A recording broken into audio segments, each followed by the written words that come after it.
গত দুটি পর্বে রথযাত্রার কথা বলেছি, কিন্তু যার উপলক্ষেই এত কিছু, সেই আরাধ্যের কথা না বললে কি চলে?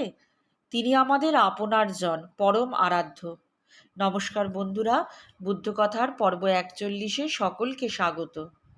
রথ মানেই দারুব্রহ্ম জগন্নাথ, কিন্তু তার এই রূপের উৎস কি? প্রত্নতত্ত্ববিদ মনমোহন গাঙ্গুলি তার ওড়িশা অ্যান্ড হার রিমেইন্স গ্রন্থে উদ্ধৃত করেছেন ওড়িয়া কবি মাগুনিয়া দাসের দুটি পদ। সেখানে বলা হচ্ছে, মুই বুদ্ধ রূপ হই, কলিযুগের জীবু রহি, সুবর্ণ হাত গোড় করি, গড়াহি দেহ দণ্ডধারী।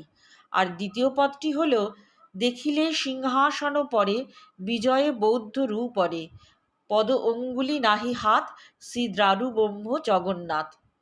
সুতরাং জগন্নাথ দেবের মূর্তির প্রতিষ্ঠাতা পৌরাণিক রাজা ইন্দ্রদুম্নকে স্বয়ং জগন্নাথের আদেশ ও মূর্তি নির্মাণের নির্ধারিত সময়কালের আগেই মন্দিরের দ্বার উন্মোচন করে রাজার দেখা দৃশ্যকল্প উঠে এসেছে পদ্মটিতে।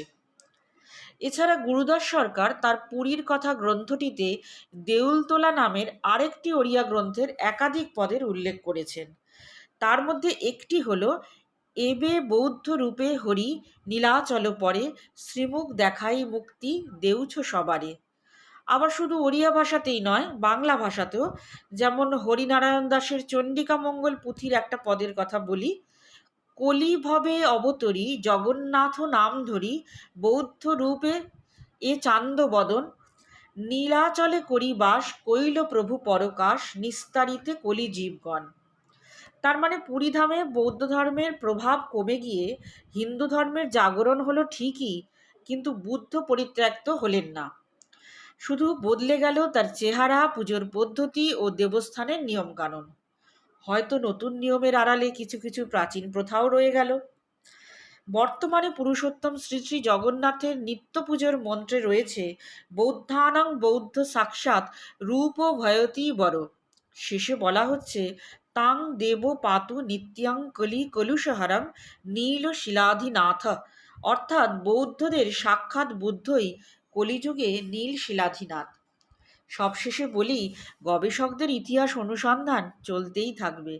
তবে একথা অনস্বীকার্য যে শ্রী শ্রী জগন্নাথ দেব ও মহামানব গৌতম বুদ্ধ, এরা দুজনেই জাতপাতের ঊর্ধ্বে উঠে অহিংসার মন্ত্রে আপামর ভারতবাসীকে এক সুতোয় বেঁধেছেন নিবিড়ভাবে।